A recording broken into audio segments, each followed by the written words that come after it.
So ayun guys, dumating na yung injector washer natin ng NV350. So andito na siya, no. Eto na siya. Ayan. So ang laki ng plastic, ang liit ng laman. Eto mga boss, eto yung injector washer natin. Titingnan natin yung injector washer natin. So original talaga yung binili. Ayan. At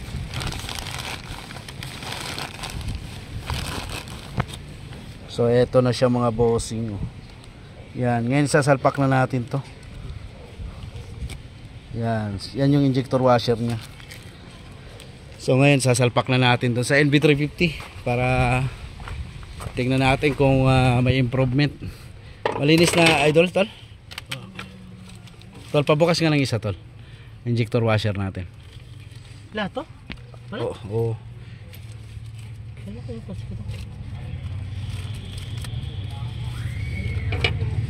Yan yung punit na injector washer mga boss. Tingnan natin yung loob. Dapat malinis din yung pinaglalapatan nyo sa loob mga bossing. Kasi pag makarbon po yan, doon po nagkakaroon ng singaw. So flashlight natin. Silipin nyo yung loob.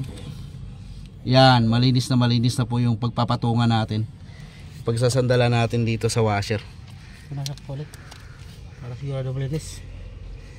Yun. So, para pagbalik natin yan saktong sakto po yan dito. Yan, ito yung napunit.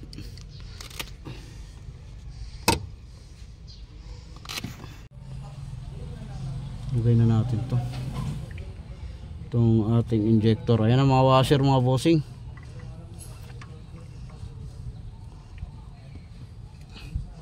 Yan. Tapos ilagay mo muna to, tol. Clamp. Ilagay mo muna to bago yung clamp. Yan. Bago natin ilagay yung clamp para hindi lilis mamaya paglagay natin ng injector seal sa labas. Yan. Kasi pag kinla mo kaagad yan, Hindi masentro.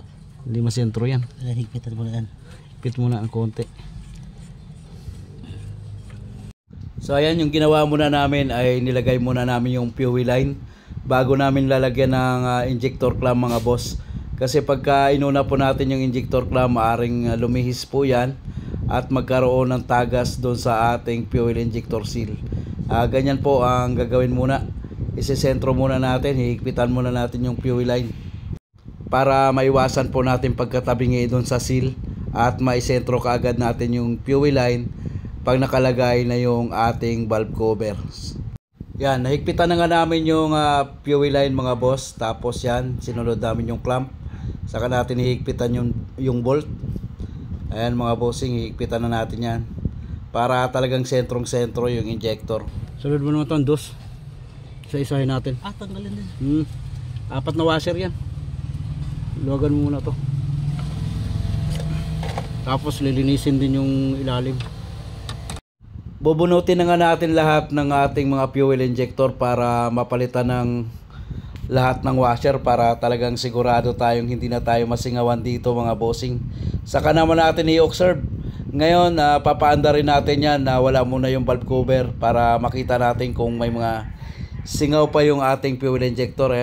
So ayan, nasalpak na natin yung mga injector washer. So tingnan na natin mga boss kung may mga popuslit pa dyan na hangin. Crack ranking natin. Wala na tol, no? Dati gawa ganun, murag pusit nga kuan ba, puswak.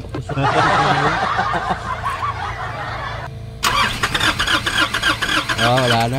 Tol, ngayon tol, pisil-pisili mo yung ano mo doon, yung pump. Mga bossing ako ni pisit-pislito dira aron mo siret-siret. Okay.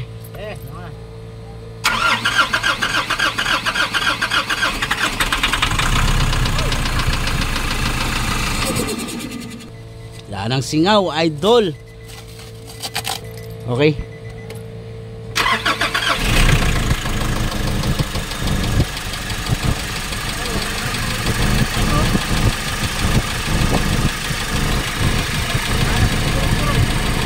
Wala na rin, oh.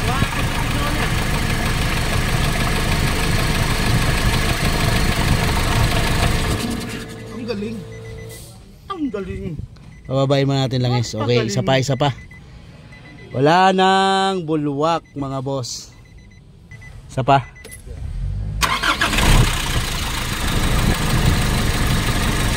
May alog pang konti. Yan mga bossing, pinaandar nga natin na walang valve cover para malaman talaga natin kung may sumisingaw pa. So wala nang singaw, pero napansin ko meron pa rin siyang vibration tsaka fuel knocking. So ngayon ang napansin ko rito yung injector number 3 ang may problema. Ngayon kukuha tayo ng injector, palitan natin ng isang fuel injector yung number 3, cylinder number 3. Yan, buti na lang may naka-ready tayong surplus na fuel injector dito. Yan. So dalawa nga yung pinadala ko, so kukuha tayo ng isa dito para isalpak natin doon sa cylinder number 3 na fuel injector kasi yun yung may problema mga bossing. So hindi ko na ipapakita sa inyo kung paano magsalpak niyan. Tapos pagkatapos natin ito, babalik na natin yung valve cover.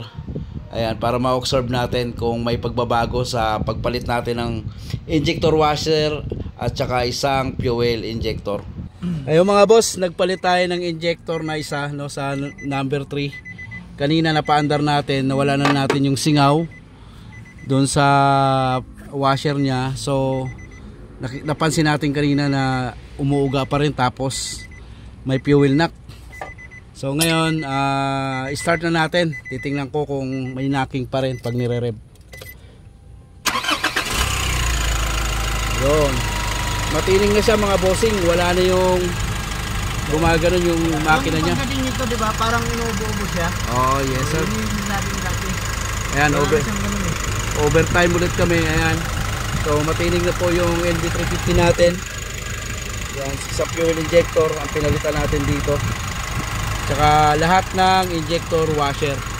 So kung napansin nyo kanina pag rev ko, nung pagkatapos namin pinalitan ng injector washer, ay meron siyang knocking. Ngayon,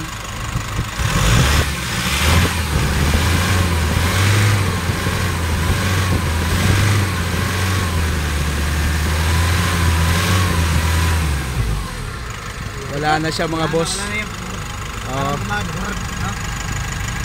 Alright, so nasolve na natin yung problema ng NB350. So ang naging problema lang yung mga boss, injector washer at saka isang fuel injector.